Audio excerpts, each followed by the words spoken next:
بسم اللہ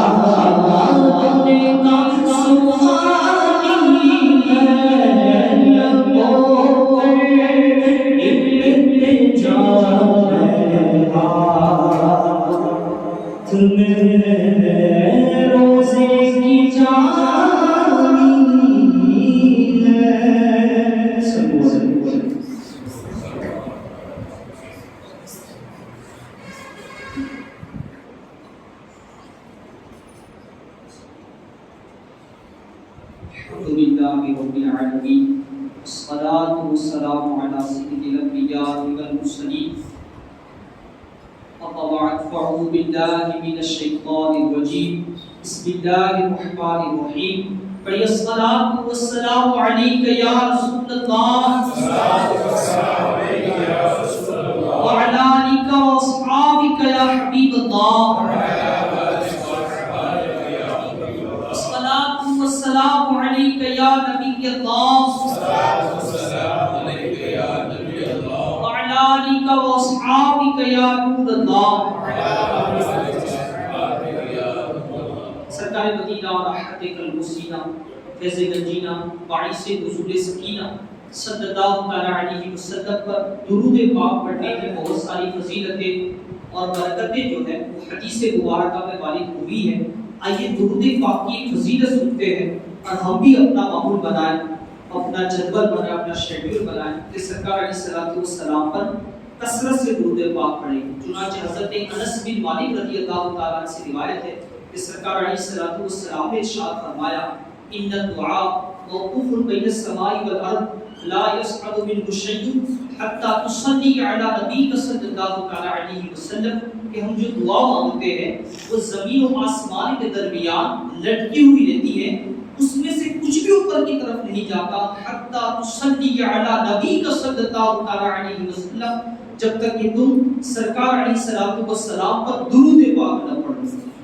اس حدیث مبارکہ سے ہمیں ایک وظیفہ دیا گیا. اگر ہم چاہتے ہیں کہ ہماری دعائیں قبول ہو, اللہ پاک کی بارگاہ میں ہم مانگے, رب کریم ہماری مانگی ہوئی التجاؤں کو پورا فرمائے, رب کریم ہماری مانگی ہوئی دعاؤں کو مقبول فرمائے, قبول فرمائے, تو ہمیں چاہیے کہ دعا سے پہلے اور دعا کے بعد سرکار علیہ السلام پر درود پاک پڑھنے کا اپنا معمول بنائیں. انشاءاللہ عز و جل درود پاک پڑھنے کی برکت سے ہمیں اپنی دعائیں قبول ہوتی ہوئی نظر آئے گی. شاعر نے کیا خوب کہا ہے کہ جو دکھوں نے جو تم کو گھیرا ہے تو درود پڑھو, اور اگر حاضری کی تمنا ہے تو درود پڑھو, درود ان پہ بھیجو, سلام ان پہ بھیجو, یہی مؤمنوں سے خدا چاہتا ہے. صلو علی الحبیب صلی اللہ علیہ وسلم صلاۃ و سلام علیک یا رسول اللہ صلی اللہ علیہ وسلم. میرے پیارے اور میٹھے اسلامی بھائیوں, مسلسل کئی دنوں سے جو ہے وہ سلسلہ شروع ہے, الگ الگ موضوعات پر, الگ الگ ٹاپک پر ہم سرکار علیہ السلام کی سیرت مبارکہ کو سن رہے ہیں. آج کا جو ہمارا موضوع ہے وہ پیارے آقا کی پیاری ادائیں. ادا کس کو کہتے ہیں؟ وہ جو بندہ کرے اور اسی چیز کو دوسرا بندہ اپنے اندر ڈھالے, یہ ادا کہی جاتی ہے. اسی طریقے سے یہاں پر اگر اس چیز کو میں واضح کروں تو سرکار علیہ السلام کی سنتیں اور جو کام سرکار علیہ السلام نے کیا, ایک اعتبار سے اگر اس کی ہم دو قسمیں نکالتے ہیں کہ سنت کی دو قسمیں, سنت ایک عملی سنت ہوتی ہے, ایک فعلی سنت اور ایک قولی سنت. فعلی سنت وہ کام جو سرکار علیہ السلام نے خود کیا وہ کیا کہلاتا ہے؟ فعلی سنت. یعنی وہ کام جو سرکار علیہ السلام نے کیا, جیسے سرکار علیہ السلام نے کھانا تناول فرمایا, سرکار علیہ السلام نے پانی پیا, تو یہ کون سی سنت ہوگی؟ فعلی سنت. اور ایک سنت ہوتی ہے قولی سنت, وہ بات جو سرکار علیہ السلام نے کہی وہ بھی سنت کہی جاتی ہے. اسی طریقے سے سنت کس کو کہتے ہیں, اس کی ڈیفینیشن, اس کی تعریف جو ہے مختلف علماء نے مختلف اعتبار سے اپنی اپنی کتابوں کے اندر درج کی. اسی طریقے سے بیسیکلی بنیادی طور پر اگر آپ سنت کی تعریف کو سمجھنا چاہتے ہیں تو اس انداز سے سنیے گا. آج کے بیان میں تھوڑی سی توجہ ہمیں چاہیے. جو دوسرے بیانات ہمیں ہوئے تو وہ ایسے تھے کہ ہم سنتے جائیں اور ہم سمجھتے جائیں, لیکن آج کے بیان کا جو ہمارا موضوع ہے اس کو تھوڑا سا ہمیں سمجھنا بھی پڑے گا. اسی طریقے سے سرکار علیہ السلام کی قولی سنت ہو گئی اور ایک فعلی سنت ہو گئی. اسی طریقے سے سنت کہتے کس کو ہے؟ سنت وہ کام جو سرکار علیہ السلام نے کیا یا سرکار علیہ السلام نے کہا یا سرکار علیہ السلام نے اپنے خطبے میں ارشاد فرمایا. اسی طریقے سے تابعین اور تبع تابعین کے جو کام ہیں، یعنی آپ نے بھی اگر کوئی چیز روایت کی، آپ نے بھی اگر کوئی چیز کی، صحابہ کرام نے، رضوان نے، اور اس کے بعد جو تابعین نے ذکر کی، تو اس کو بھی ضمن حدیث کہا جاتا ہے. سرکار علیہ السلام نے جو بھی کام کیا میرے پیارے اور میٹھے اسلامی بھائیوں، وہ سنت کہلایا. تو سرکار علیہ السلام کی بہت ساری سنتیں ہیں جس کو ہم ہمارے معاشرے کے اندر چھوڑتے جا رہے ہیں. سرکار علیہ السلام کی سنتیں، جیسے جیسے ہم سرکار علیہ السلام کے مبارک زمانے سے دور ہوتے گئے، جیسے جیسے ہم سرکار علیہ السلام کے اور صحابہ کرام اور تابعین اور تبع تابعین کے زمانے سے دور ہوتے گئے مسلمان، ایسی ہی سنتیں بھی چھوٹتی گئی. لیکن حقیقت کے اندر یہی سنتیں، سنت مطلب طریقہ، یہی طریقہ جو سرکار علیہ السلام نے کیا، وہی طریقہ جو ہے وہ ہماری کامیابی کا ذریعہ ہے. اگر ہم نے اس راستے کو چھوڑا تو یہ ہمارے لیے وجہ بربادی ہے. آئیے اسی مناسبت سے سرکار علیہ السلام کے کچھ اداؤں کو سنتے ہیں اور ذہن قسمت سنتے بھی رہے، اور ہم اپنے دل کے اندر یہ نیتیں بھی کرتے رہے کہ انشاءاللہ عز و جل میرے آقا کریم صلی اللہ علیہ وسلم کی یہ سنت تھی تو ہمارا بھی حق بنتا ہے، امتی کا بھی حق بنتا ہے. شیخ عبدالحق محدث دہلوی علیہ رحمۃ اللہ کبیر نے ایک بہت ہی پیاری بات ارشاد فرمائی. میں پھر اپنے ٹاپک کی طرف آ رہا ہوں. شیخ عبدالحق محدث دہلوی علیہ رحمۃ اللہ کبیر میں آپ رحمۃ اللہ تعالیٰ نے فرمایا کہ امتی کے سرکار علیہ السلام پر حقوق ہے. ہم امتی ہیں تو ہمارے سرکار علیہ السلام پر حق ہے. اس میں سے آپ نے ایک حق ارشاد فرمایا کہ امتی کو چاہیے کہ سرکار علیہ السلام کی سنتوں پر عمل کرے. تو ہمیں سرکار علیہ السلام کے طور طریقے پر، آپ کی سنتوں پر عمل کرنا، یہ امتی کا حق ہے کہ سرکار علیہ السلام کی سنتوں پر کیا کرے؟ عمل کرے. پیارے پیارے اسلامی بھائیوں، انسان جس سے محبت کرتا ہے اس کا ذکر بھی زیادہ کرتا ہے اور اس کے نقش قدم پر چلنے اور اس کی اداؤں کو اپنانے، بلکہ ہر ادا سے اس کی نقل کرنے کی ممکن کوشش کرتا ہے، کیونکہ محبوب کی اداؤں کو پسند کرنا اور اپنانا بھی محبت کی علامت ہے اور محبت کی سچائی کی دلیل ہوا کرتا ہے. چنانچہ ہم بھی اپنے پیارے آقا صلی اللہ علیہ وسلم سے محبت کرتے ہیں، لہٰذا ہمیں بھی اپنی محبت کی سچائی کو جاننے کے لیے غور کرنا چاہیے کہ ہم اپنے پیارے آقا صلی اللہ علیہ وسلم کی پیاری پیاری سنتوں اور نرالی اداؤں کو کس حد تک اپناتے ہیں. آج کے بیان میں ہم نور والے آقا محمد مصطفیٰ صلی اللہ تعالی علیہ وسلم کی مبارک سنتوں کے بارے میں سنیں گے. پیارے آقا صلی اللہ تعالی علیہ وسلم کی گفتگو کا انداز کیسا تھا، کھانے اور معاشرے میں رہنے کا انداز کیا تھا، ساتھ ہی صحابہ کرام علیہ رضوان اور بزرگان دین علیہ رحمۃ اللہ مبین کی سنت رسول سے محبت اور سنتوں پر عمل کرنے کے واقعات کے بارے میں سنیں گے. لہٰذا اچھی اچھی نیتیں اور دل جمعی کے ساتھ مکمل بیان سننے کی سعادت حاصل کریں گے. آئیے سب سے پہلے ایک حدیث مبارکہ سنتے ہیں. ام المؤمنین حضرت عائشہ صدیقہ طیبہ طاہرہ رضی اللہ تعالی عنہا فرماتی ہے رسول پاک صلی اللہ تعالی علیہ وسلم سے زیادہ کوئی خوش اخلاق نہیں تھا. کون فرماتی ہے؟ عائشہ صدیقہ رضی اللہ تعالی عنہا فرماتی ہے کہ سرکار علیہ السلام سے بڑھ کر کوئی خوش اخلاق نہیں تھا. یہ میرے آقا کریم صلی اللہ تعالی علیہ وسلم کی ادا اور ایسی عمدہ ادا کہ ان کی بیوی کہہ رہی ہے. کون کہہ رہی ہے؟ عموماً ہمارے یہاں پر بیوی جو ہے شوہر کی تعریف بڑی کم کرتی ہے، لیکن آقا کریم صلی اللہ علیہ وسلم کی تعریف کون کر رہی ہے؟ ہماری امی جان حضرت عائشہ صدیقہ طیبہ طاہرہ رضی اللہ تعالی عنہا فرماتی ہے کہ سرکار علیہ السلام سے زیادہ کوئی خوش اخلاق نہیں تھا. آپ صلی اللہ تعالی علیہ وسلم کے صحابہ یا آپ کے گھر والوں میں سے کوئی بھی آپ کو پکارتا تو آپ صلی اللہ علیہ وسلم لبیک کہتے ہوئے جواب ارشاد فرما رہے. لبیک کا لفظ ہوتا ہے، اس کا ترجمہ ہوتا ہے میں حاضر ہوں. سرکار علیہ السلام وہ اگر کوئی پکارتا تو سرکار علیہ السلام لبیک کہتے ہوئے جواب ارشاد فرماتے. حضرت جریر رضی اللہ تعالیٰ فرماتے ہیں جب میں مسلمان ہوا، آپ پہلے دائرہ اسلام میں نہیں تھے، آپ فرماتے ہیں کہ جب میں مسلمان ہوا اور کبھی رسول کریم صلی اللہ تعالیٰ علیہ وسلم نے مجھے اپنے پاس آنے سے نہیں روکا، جس وقت بھی مجھے دیکھتے تو مسکرا دیتے. آپ اپنے صحابہ کرام علیہ رضوان سے خوش خبری بھی فرماتے، سب کے ساتھ مل جل کر رہتے، ہر ایک سے گفتگو فرماتے. صحابہ کرام علیہ رضوان کے بچوں سے بھی خوش خبری فرماتے، ان کے بچوں کو اپنے مبارک گود میں بٹھا لیتے، آزاد غلام مسکین سب کی دعوتیں قبول فرماتے. مدینے کے دور دراز مقامات پر اگر کوئی بیمار ہو جاتا تو آقا کریم صلی اللہ علیہ وسلم اس کی عیادت کرنے کے لیے تشریف لے جاتے. میرے پیارے میٹھے اسلامی بھائیوں، سنا آپ نے کہ حضور نبی رحمت صلی اللہ علیہ وسلم اپنے گھر والوں، اپنے اصحاب یعنی صحابہ کرام علیہ رضوان، اپنے رشتہ داروں اور اپنے پڑوسیوں، حتیٰ کہ ہر ایک کے ساتھ اتنے اچھے اخلاق اور ملنساری کے ساتھ پیش آتے کہ ہر ایک آپ کے اخلاق کریمہ سے متاثر ہو کر آپ سے محبت کرنے والا بن جاتا. جب کوئی آپ کو بلاتا تو آپ جواب میں لبیک یعنی میں حاضر ہوں کہہ کر جواب ارشاد فرماتے. جبکہ ہمارا حال یہ ہو گیا ہے میرے پیارے اور میٹھے اسلامی بھائیوں، کوئی ہمیں بلاتا ہے تو تو تکار سے جواب دیا جاتا ہے، جھگڑا کرنے کی نوبت آ جاتی ہے، گالی گلوچ کر دیتے ہیں، کبھی کسی کی غیبت چغلی کرتے ہیں تو کسی کا دل دکھا بیٹھتے ہیں، کبھی گھر والوں میں والدین اور بھائی بہن سے الجھتے ہیں، کبھی دوستوں کے ساتھ بے وفائی اور بدسلوکی کرتے ہیں، کبھی بچوں کے ساتھ بلا وجہ سختی سے پیش آتے ہیں. وہ بچے جو نادان ہیں، آج ہماری کیفیت کیا ہے؟ ہم ان کے ساتھ الجھتے ہیں، بچوں کے ساتھ الجھتے ہیں، جبکہ آقا کریم صلی اللہ علیہ وسلم کی عادت مبارکہ تھی کہ سرکار علیہ السلام بچوں سے بھی آپ جی کے کر گفتگو فرمایا کرتے تھے. میرے پیارے اور میٹھے اسلامی بھائیوں،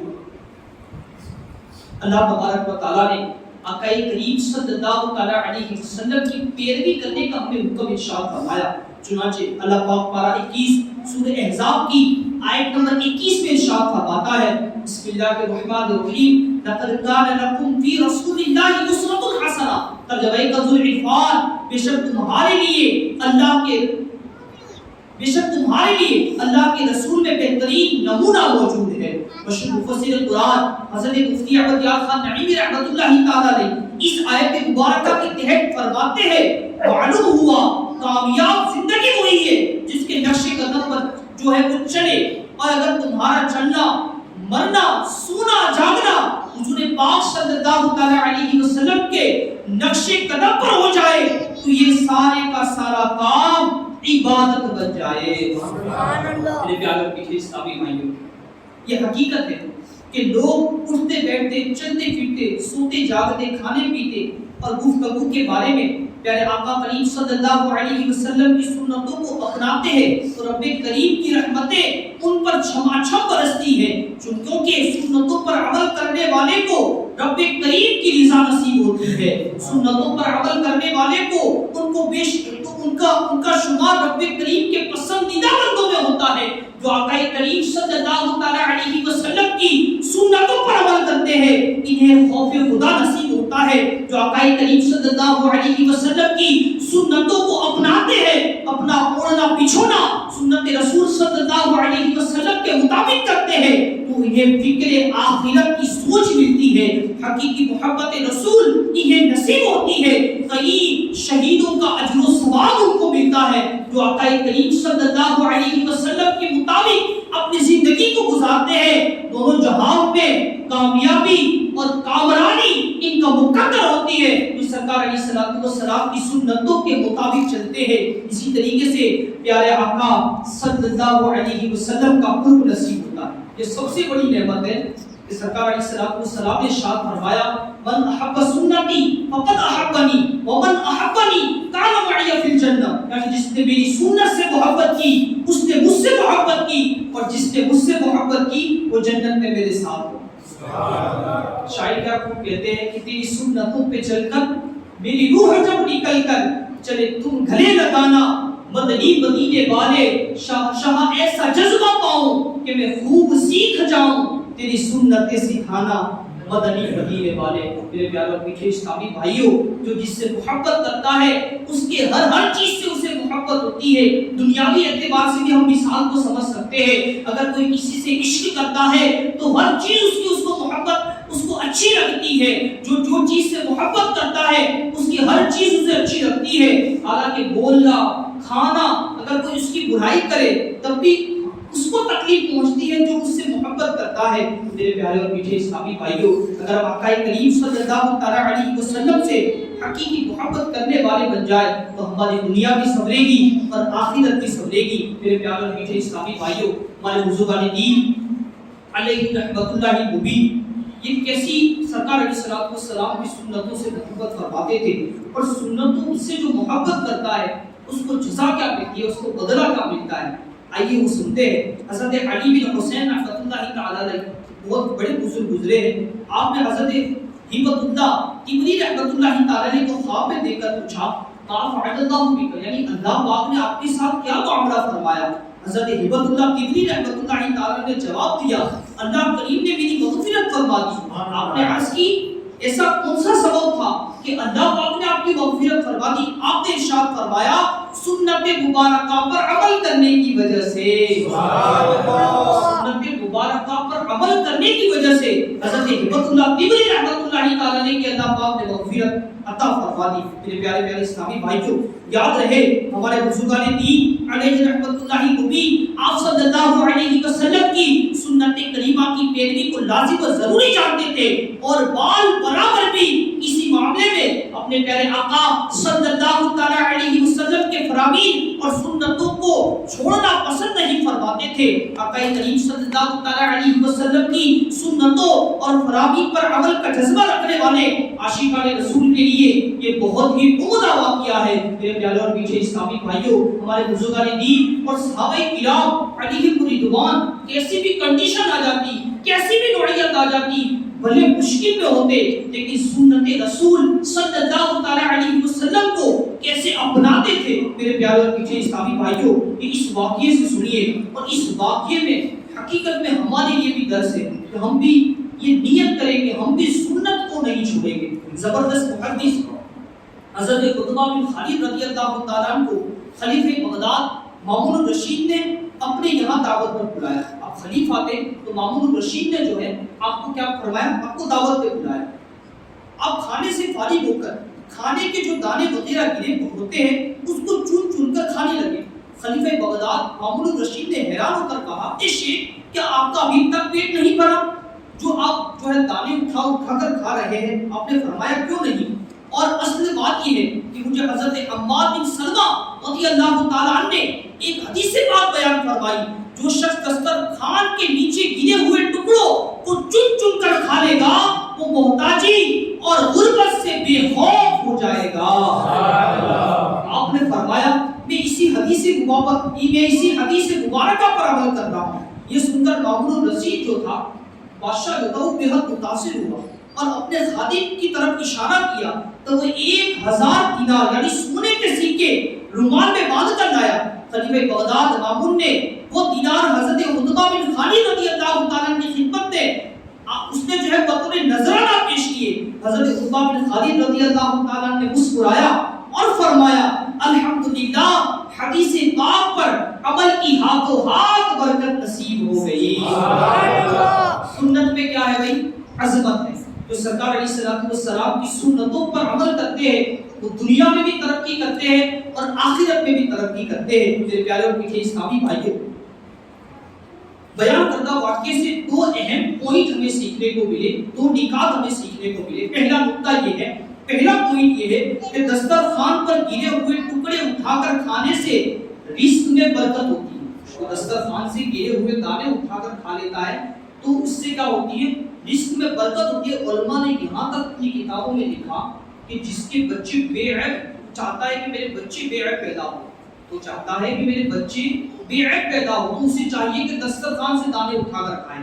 جو دسترخوان سے دانے اٹھا کر کھائے گا اس کے بچے بے عیب پیدا ہوں گے۔ میرے پیارے اور میٹھے اسلامی بھائیوں، اسی طریقے سے ایک نقطہ تو ہمیں یہ سیکھنے کو کو ملا کہ جو دسترخوان سے دانے اٹھا کر کھاتا ہے اللہ تبارک و تعالیٰ اس کو تنگی سے اس کی حفاظت فرماتا ہے، مگر افسوس فی زمانہ ہمارے گھر میں انتہائی بے حسی کے ساتھ رزق کی ناقدری اور بے حرمتی کی جاتی ہے، چاہے اسی طریقے سے پانی ہو یا کولڈ ڈرنک اور شربت وغیرہ، پینے اور کھانے کے بعد برتن میں تھوڑا سا پانی تو چھوڑنے کا ہمارا معمول ہی وجہ بن چکا ہے، الگ یہ فیشن بن چکا ہے کہ آدھا پینا ہے آدھا پھینکنا ہے۔ نہیں میرے پیارے اور میٹھے اسلامی بھائیوں، اللہ کریم قرآن کریم میں ارشاد فرماتا ہے ان المبذرین کانوا اخوان الشیاطین، بے شک اسراف کرنے والے یہ شیطان کے بھائی ہیں۔ میرے پیارے اور میٹھے اسلامی بھائیوں، ہم یہ سمجھتے ہیں اور حدیث مبارکہ میں یہاں تک ارشاد فرمایا کہ کھانے کے آخری حصے میں برکت ہے۔ اس میں برکت ہے، کھانے کے آخری حصے میں برکت ہے، لیکن ہماری سوچ جو ہے، ہماری تھنکنگ جو ہے وہ الٹ ہو چکی ہے۔ ہم آدھا بھرے کے پورا، پھینکے کے آدھا، پیے کے آدھا، لیکن آدھا جو ہے وہ معاذ اللہ عز و جل ہم چھوڑ دیتے ہیں، یعنی برکت جس میں ہے اس کو ہم ضائع کرتے ہوئے نظر آتے ہیں۔ تو اس حدیث مبارک اس واقعے سے ہمیں پتہ چلا میرے پیارے اور میٹھے اسلامی بھائیوں کہ کھانے اور پینے کو ضائع نہیں کرنا چاہیے۔ اسی طریقے سے دوسری بات اس سے پتہ چلی کہ ہمارے بزرگان دین علیہ رحمۃ اللہ مبین سنتوں سے کس قدر محبت کرتے تھے کہ سنت پر عمل کے معاملے میں دنیا کے بڑے بڑے امیر اور رئیس اور بادشاہ اور وزیر اور کسی بڑے منصب والے کی پرواہ نہیں کرتے تھے، مگر افسوس اب سنتیں تو دور کی بات ہے، ہم تو فرائض اور واجبات میں سستی کرتے ہوئے نظر آتے ہیں۔ فلاں ڈاکٹر صاحب آ گئے تو ہماری نمازیں جا رہی ہوتی ہے، فلاں انجینئر صاحب آ گئے، فلاں کا اپارٹمنٹ ہے وہاں جانا ہے تو ہماری نمازیں جاتی ہے، سنتوں کی بات تو دور ہے۔ لیکن ہمارے بزرگان دین علیہ رحمۃ اللہ مبین کہ سرکار علیہ السلام کی سنتوں سے میرے پیارے اور میٹھے اسلامی بھائیوں ایسی محبت فرماتے تھے، ایسا پیار فرماتے تھے کہ چاہے بڑے سے بڑا آ جائے لیکن سرکار علیہ السلام کی سنت مبارکہ کو اپناتے تھے، چھوڑتے نہیں تھے۔ میرے پیارے اور میٹھے اسلامی بھائیوں، اگر دنیا اور آخرت میں کامیابی چاہتے ہیں، دوزخ کے عذاب سے بچ کر رب کریم کی رضا پانا چاہتے ہیں، حضور نبی رحمت صلی اللہ تعالی علیہ وسلم کی شفاعت پانا چاہتے ہیں، جنت کی نعمتوں کا حقدار بننا چاہتے ہیں، جنت میں آقا کریم صلی اللہ تعالی علیہ وسلم کا قرب پانا چاہتے ہیں، تو اس لیے ہمیں آقا کریم صلی اللہ تعالی علیہ وسلم کے یعنی صحابہ کے نقش قدم پر چلنا ہوگا، کیونکہ ان مقدس ہستیوں کا اوڑھنا بچھونا، سونا جاگنا، کھانا پینا الغرض ہر نیک و جائز کام سنت رسول کے مطابق ہوتا تھا۔ یہ حضرات اسی طرح حضور پر نور صلی اللہ تعالی علیہ وسلم کی اداؤں کو اپنی زندگی میں اپناتے تھے۔ آئیے اسی کے بارے میں ایک بہت ہی پیارا واقعہ سنتے ہیں میرے پیارے اور میٹھے اسلامی بھائیوں۔ صحابہ کرام علیہ رضوان کی وہ ذات ہے جنہوں نے آقا کریم صلی اللہ تعالی علیہ وسلم کا مرتبہ پایا، اور صحابی وہ صحابی اس کو کہتے ہیں کہ ایک وقت کا غوث بھی صحابیت کے مرتبے کو نہیں پہنچ سکتا۔ صحابہ کرام علیہ رضوان یہ سرکار علیہ السلام کی سنتوں سے کیسی محبت فرماتے تھے۔ سرکار علیہ السلام ارشاد فرماتے ہیں کہ میرے صحابہ کے معاملے میں میرا لحاظ کرنا، کیونکہ وہ میری امت کے بہترین لوگ ہیں۔ وہ جو امت کے بہترین لوگ ہیں وہ سرکار علیہ السلام کی سنتوں سے کس انداز سے والہانہ پیار کیا کرتے تھے، بس ان کو پتہ چل جاتا یہ سرکار علیہ السلام نے یہ کام کیا ہے۔ میرے پیارے اور میٹھے اسلامی بھائیوں، اس کام سرکار علیہ السلام کو کرتا دیکھتے تو صحابہ کرام علیہ رضوان وارفتگی کے ساتھ، ایک لگاؤ کے ساتھ وہ سنت مبارکہ پر عمل کرتے ہوئے نظر آتے تھے۔ میرے پیارے اور میٹھے اسلامی بھائیوں، اللہ پاک کے آخری نبی کے صحابہ کرام علیہ رضوان میں سے ایک صحابی جو ہے وہ درزی تھے، انہوں نے نبی کریم صلی اللہ تعالی علیہ وسلم کو اپنے گھر میں کھانے کی دعوت دی۔ نبی کریم صلی اللہ تعالی علیہ وسلم نے ان کی دعوت جو ہے قبول فرما لیا اور مقررہ دن اس صحابی کے یہاں تشریف لے گئے۔ میں بھی آپ فرماتے ہیں کہ میں بھی پیارے آقا صلی اللہ تعالی علیہ وسلم کے ساتھ حضرت انس فرماتے ہیں رضی اللہ تعالیٰ عنہ کہ میں بھی سرکار علیہ السلام کے ساتھ اس دعوت میں موجود تھا۔ پیارے آقا صلی اللہ تعالی علیہ وسلم کے لیے جو کی روٹی اور سالن پیش کیا گیا، جس پہ کدو یعنی جس کو ہم دودھی کہتے ہیں، کدو شریف اور خشک کیا ہوا نمکین گوشت بھی تھا۔ کھانے کے دوران میں نے حضور اکرم صلی اللہ تعالی علیہ وسلم کو دیکھا کہ آپ پیالے کے کنارے سے کدو کے ٹکڑے تلاش کر رہے ہیں، حضرت انس رضی اللہ تعالی عنہ فرماتے ہیں جب سے میں نے دیکھا ہے کہ آپ کدو کو اتنا پسند فرماتے ہیں، اس دن سے میں نے بھی اپنے لیے کدو کو پسند کر لیا۔ یہ صحابہ کرام علیہ رضوان کا طریقہ تھا، کیسی محبت فرماتے تھے، کیسا لگاؤ تھا کہ سرکار علیہ السلام کو ایک مرتبہ دیکھ لیا کہ سرکار علیہ السلام کدو شریف کو اتنا پسند فرماتے ہیں۔ حضرت انس فرماتے ہیں رضی اللہ تعالیٰ عنہ کہ میں نے اس دن سے کدو شریف کو جو ہے کھانا پسند فرما لیا۔ حکیم الامت حضرت مفتی احمد یار خان نعیمی رحمۃ اللہ تعالی علیہ اس حدیث پاک کی شرح میں لکھتے ہیں، آپ ارشاد فرماتے ہیں اس حدیث سے چند مسئلے معلوم ہوئے، چند باتیں، چند مسئلے جو ہے اس حدیث مبارکہ سے معلوم ہوئی۔ نمبر ایک یہ کہ اپنے خدام اور غلام کی دعوت قبول کرنی چاہیے اگرچہ وہ اپنے سے کم درجے والے۔ اگر کوئی ہمیں دعوت دے، ہم بڑے منصب پر ہیں، تو یہ بھی سرکار علیہ السلام کی سنت مبارکہ ہے کہ اگر کوئی ہمارے سے کم منصب میں ہے، اگر وہ ہمیں دعوت دیتا ہے تو اس کی دعوت کو کیا کرے؟ قبول کرے۔ دوسرا یہ کہ خادم کو اپنے ساتھ ایک پیالے میں کھلانا یہ بہت اچھا ہے۔ اسی طریقے سے تیسرا نقطہ اور تیسری بات یہ اس حدیث مبارکہ سے پتہ چلی کہ کدو سرکار علیہ السلام کی پسندیدہ سنت ہے، اور یہاں تک جو طبی تحقیق کے مطابق جو کدو کھاتا ہے اس کا مائنڈ جو ہے فریش رہتا ہے۔ کبھی کبھی کدو شریف یعنی دودھی شریف کو بھی کھانا چاہیے، اور یہاں تک ڈاکٹرز کا یہ کہنا ہے کہ اگر کدو کو گوشت میں ڈال دیا جائے تو وہ گوشت کی حرارت کو یعنی گرمی کو کم کر دیتے ہیں۔ میرے پیارے اور میٹھے اسلامی بھائیوں، سنت میں کیا ہے؟ عظمت ہے، اس سنت پر بھی کیا کرنا چاہیے؟ عمل کرنا چاہیے۔ چوتھا یہ کہ سنت سے محبت صحابہ کرام علیہم رضوان کا طریقہ ہے۔ آخری فائدہ بیان کرتے ہوئے فرماتے ہیں خادم پیالے سے بوٹیاں یا کدو وغیرہ چن کر مخدوم یعنی مالک کے سامنے رکھ سکتا ہے۔ پیارے پیارے اسلامی بھائیوں، معلوم ہوا ہمارے پیارے آقا صلی اللہ تعالی علیہ وسلم کے صحابہ کرام علیہم رضوان کی دلجوئی کے لیے ان کی دعوت قبول فرما لیا کرتے، اور نہ صرف دعوت قبول فرما کر وہاں تشریف لے جاتے بلکہ جو کچھ آپ کے سامنے پیش کیا جاتا آپ کسی ناگواری کا اظہار کیے بغیر تناول فرما لیتے۔ یہ بھی سرکار علیہ السلام کی عادت کریمہ ہے۔ آج ہمارا حال دیکھیے، کسی نے دعوت دی جناب تو ہمارے پسند کی ڈش ہونی چاہیے، اگر اس نے کچھ اور کھلا دیا تو ہمارا چہرہ ویسے ہی لٹک جاتا ہے، ہمارا چہرہ مڑ جیسے کیسے ہی آف ہو جاتا ہے۔ یہ سرکار علیہ السلام کی پیاری عطا ہے کہ سرکار علیہ السلام اگر کسی کے پاس دعوت کے لیے جاتے اور وہ جیسا پیش کرتا سرکار علیہ السلام اس کو تناول فرماتے۔ یہ میرے آقا کریم صلی اللہ تعالی علیہ وسلم کی نرالی شان ہے۔ میرے پیارے اور میٹھے اسلامی بھائیوں، آئیے بیان کرتے ہیں کہ میرے آقا کریم صلی اللہ تعالی علیہ وسلم مسکراتے کیسے ہیں۔ حضرت امام علیہ سنت فرماتے ہیں جس کی تسکین سے روتے ہوئے ہنس پڑے اس تبسم کی عادت پہ لاکھوں سلام۔ میرے آقا کریم صلی اللہ تعالی علیہ وسلم مسکراتے کیسے تھے، کیسی ادا سے مسکراتے تھے، آئیے وہ سنتے ہیں، اور اس پر صحابہ کرام کا کیسا نرالا انداز تھا، سنتے بھی جائیں اور لطف بھی اٹھاتے جائیں۔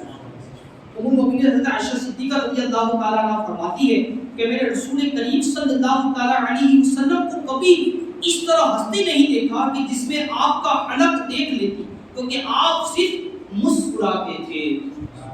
ہمارے پیارے آقا صلی اللہ تعالیٰ علیہ وسلم کو صحابہ کرام علیہم رضوان نے کئی مواقع پر مسکراتے دیکھا۔ صحابہ کرام علیہم رضوان بھی رسول کریم صلی اللہ تعالیٰ علیہ وسلم کے مسکرانے کی ادا کو ادا کرتے ہوئے مسکراتے۔ حضرت ام دردہ رضی اللہ تعالیٰ عنہ فرماتی ہے کہ حضرت ابو دردہ رضی اللہ تعالیٰ جب بھی کوئی بات کرتے تو مسکراتے۔ ام دردہ رضی اللہ تعالیٰ فرماتی ہے کہ ابو دردہ رضی اللہ تعالیٰ حضرت آپ جو ہے اب جب بھی کوئی بات کرتے تو مسکراتے تھے۔ آپ فرماتی ہے کہ میں نے حضرت ابو دردہ رضی اللہ تعالیٰ سے عرض کی آپ اس عادت کو چھوڑ دیجئے ورنہ لوگ آپ کو بے وقوف سمجھنے لگیں گے۔ حضرت ابو دردہ رضی اللہ تعالیٰ نے فرمایا میں نے جب بھی نبی کریم صلی اللہ تعالیٰ علیہ وسلم کو بات کرتے دیکھا یا سنا تو آپ مسکرایا کرتے تھے، میں اسی ادا کو ادا کرتا ہوں۔ مسکرانے کی ادا بھی صحابہ کرام علیہم رضوان اس انداز سے ادا کیا کرتے تھے۔ میرے پیارے اور میٹھے اسلامی بھائیوں، رسول اکرم صلی اللہ تعالیٰ علیہ وسلم کی پاکیزہ اور مبارک سیرت رہتی دنیا کے لیے مشعل راہ یعنی سیدھا راستہ ہے، آپ کی ہر ہر ادا میں بھیڑوں حکمتیں چھپی ہوئی ہے۔ عاشقان رسول ان اداؤں کو اپنانے اور اپنانا اپنے لیے باعث فخر اور اس کو ادا کرنا یہ دنیا اور آخرت میں نجات کا ذریعہ سمجھتے ہیں۔ ایک عاشق رسول اپنے آقا کریم صلی اللہ تعالی علیہ وسلم کی ادا کو اپنانے کے لیے گویا موقع تلاش کرتا رہتا ہے۔ آئیے پیارے نبی صلی اللہ تعالی علیہ وسلم کی چند مزید پیاری پیاری اداؤں کے بارے میں جاننے اور سننے کی سعادت حاصل کرتے ہیں۔ میرے پیارے آقا کریم صلی اللہ تعالی علیہ وسلم کی رفتار مبارک کیسی تھی، آپ چلتے کیسے تھے؟ اللہ کے پیارے نبی صلی اللہ تعالی علیہ وسلم چلتے تو پاؤں جما کر چلتے، گویا آپ بلندی سے نیچے اترتے ہوئے معلوم ہوتے۔ ایک روایت میں ہے کہ جب آقا کریم صلی اللہ تعالی علیہ وسلم چلتے تو پوری قوت سے چلتے اور سست انسان کی طرف نہیں چلتے تھے۔ پیارے پیارے اسلامی بھائیوں، بسا اوقات سرکار مدینہ صلی اللہ تعالی علیہ وسلم چلتے ہوئے اسی طریقے سے صحابہ کرام علیہ رضوان سرکار علیہ الصلوۃ والسلام کی کسی ادا کو اپناتے اور اس کو دیکھ لیتے تو پروانہ وار اس کو اپناتے اور اس کو بار بار اس ادا کو ادا کرتے تھے۔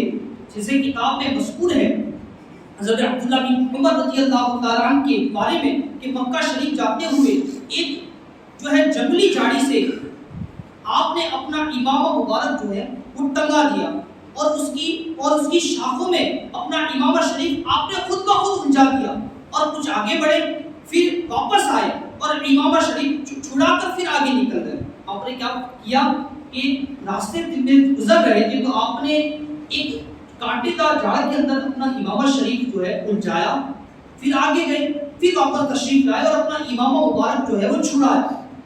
لوگوں نے پوچھا یہ کیا کیا آپ نے؟ ارشاد فرمایا رسول کریم صلی اللہ تعالی علیہ وسلم کا امامہ شریف اسی مقام پر الجھ گیا تھا اور حضور پاک صلی اللہ تعالی علیہ وسلم نے اتنی دور آگے بڑھ گئے تھے، واپس آ کر اپنا امامہ شریف چھڑایا تھا، میں اسی ادا کو ادا کر رہا ہوں۔ صحابہ کرام علیہ رضوان کو پتہ چلتا کہ سرکار علیہ الصلوۃ والسلام کی سنت مبارکہ ہے۔ میرے پیارے اور میٹھے اسلامی بھائیوں، صحابہ کرام علیہ رضوان پروانہ وار اس سنت کو ادا کرنے کے لیے بے قرار ہوتے تھے۔ ایک مرتبہ حضرت عمر بن خطاب رضی اللہ تعالیٰ عنہ نے حجر اسود کو خطاب کر کے فرمایا بخدا مجھے خوب معلوم ہے تو صرف ایک پتھر ہے جو نہ کوئی نفع پہنچا سکتا ہے نہ نقصان۔ اگر میرے رسول اللہ صلی اللہ تعالی علیہ وسلم کو تجھے غصہ دیتے ہوئے نہ دیکھا ہوتا تو میں کبھی تجھے غصہ نہ دیتا۔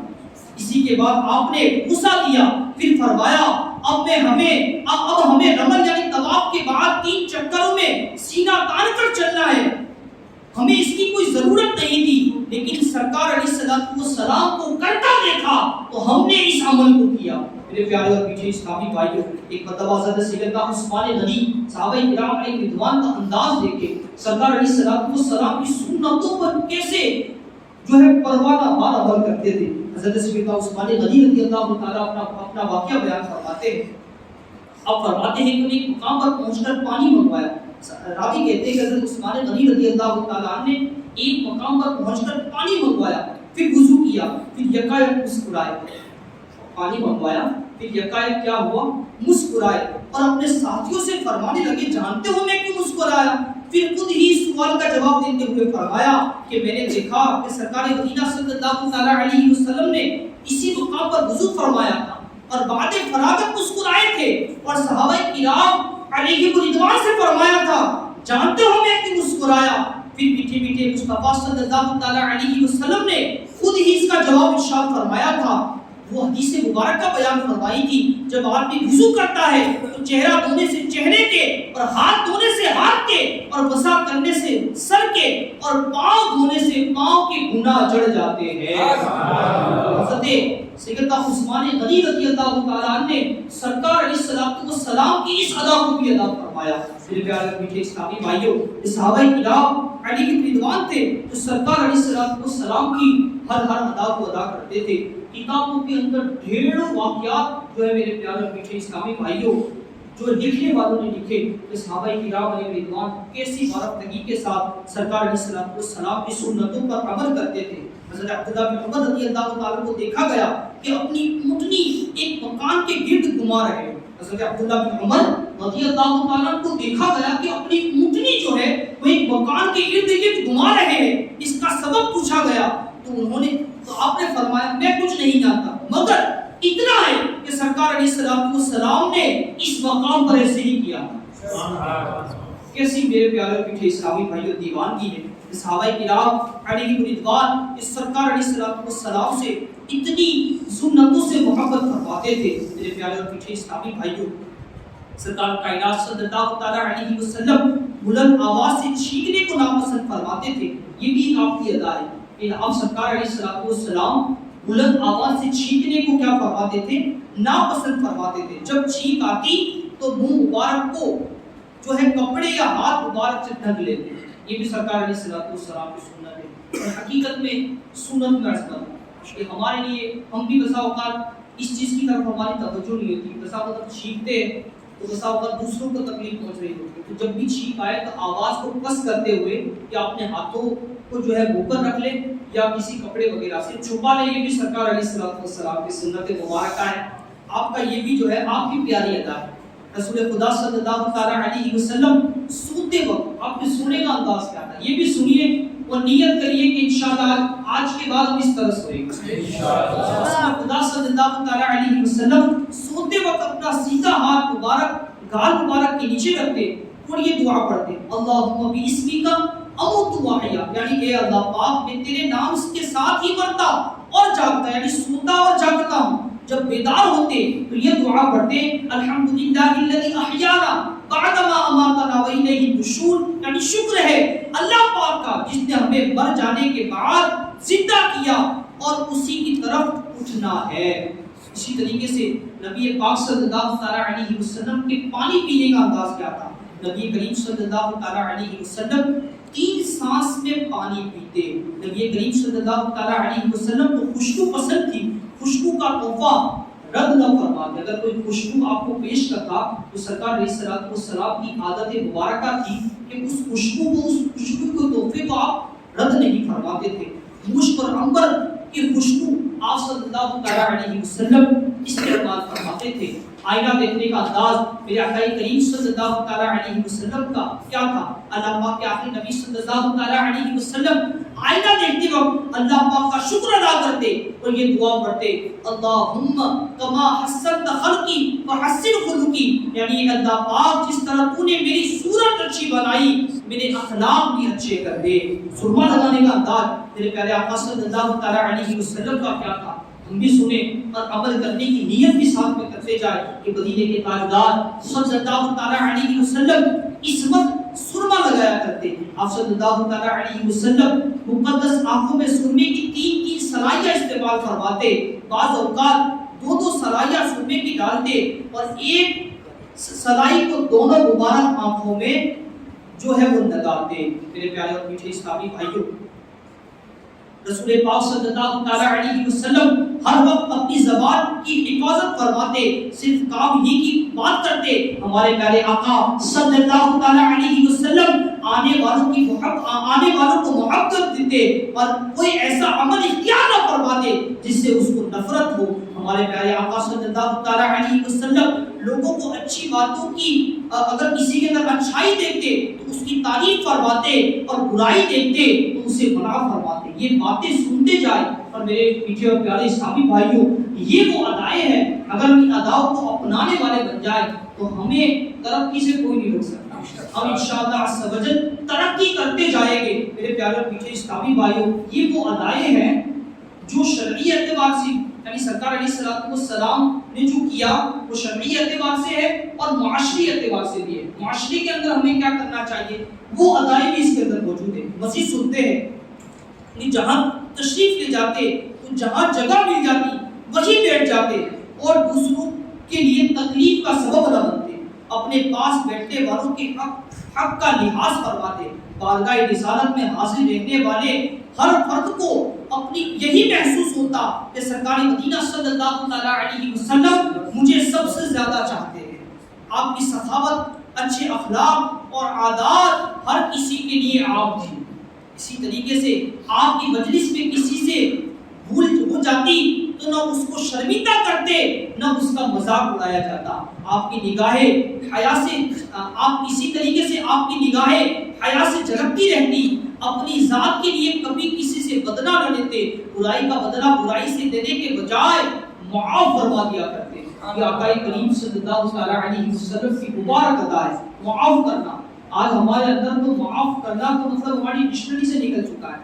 معافی تو ہم کسی سے نوازتے ہی نہیں ہے. حدیث مبارکہ میں سرکار علیہ السلام کی بارگاہ میں ایک صحابی رسول نے عرض کی آقا کریم صلی اللہ علیہ وسلم کی بارگاہ میں کہ ہم خادم کو کتنی مرتبہ معاف کرنا ہے؟ سرکار علیہ السلام نے ارشاد فرمایا دن میں 70 مرتبہ.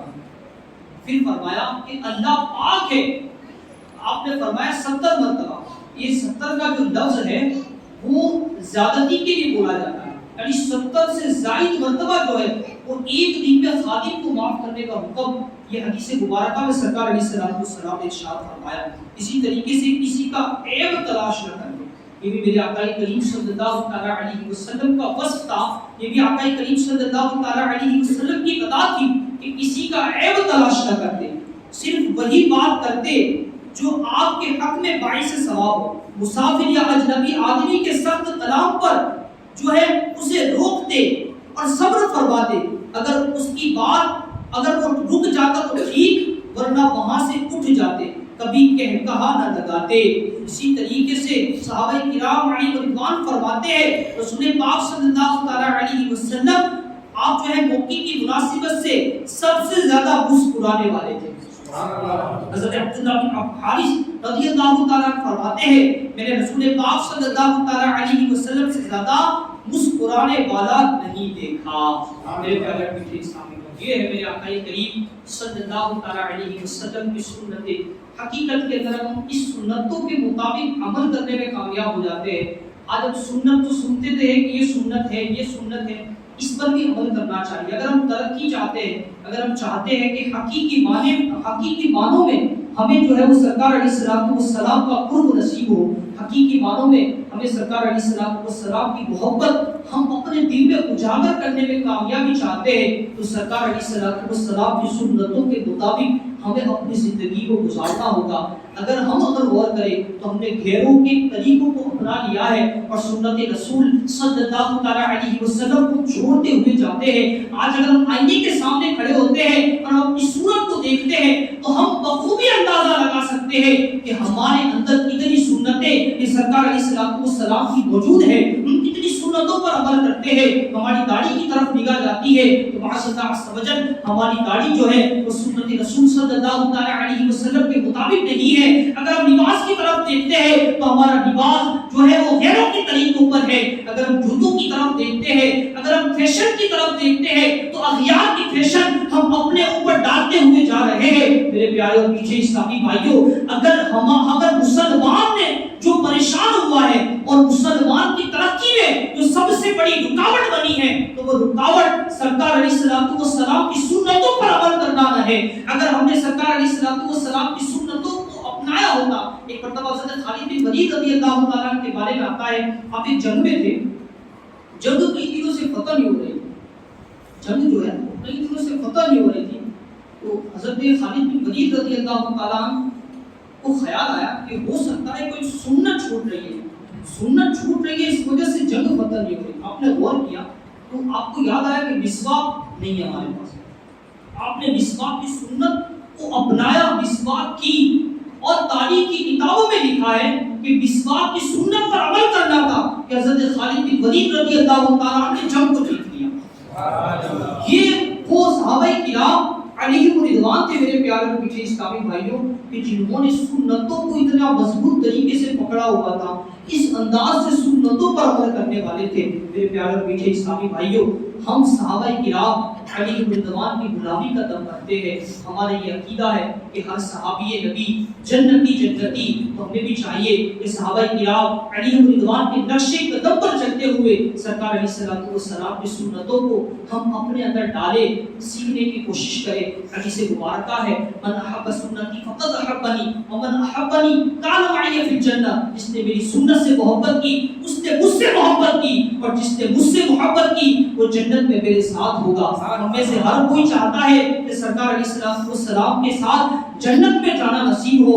باقی جنت میں محمد مسکراتے جائیں گے, پھول رحمت کے جڑیں گے, ہم اٹھاتے جائیں گے. اگر ہم چاہتے ہیں کہ خلد میں ہمارا داخلہ ہو اور سرکار علیہ السلام کے ساتھ جنت الفردوس میں ہمارا ٹھکانہ ہو, تو ہمیں سرکار علیہ السلام کی سنتوں کے مطابق اپنی زندگی کو گزارنا ہوگا اور یہ نیت اور عزم مصمم کر کے یہاں سے اٹھنا ہوگا کہ میرے پیارے اور پیچھے اسلامی بھائیوں, ہم سے جتنا ہو سکتا ہے ہم سنتوں پر عمل کریں گے. سنت کی بھی دو قسمیں ہیں, ایک سنت موقدہ ہے, ایک سنت غیر موقدہ ہے. سنت موقدہ وہ سنت ہے جس کی حدیث مبارکہ میں تاکید آئی ہے.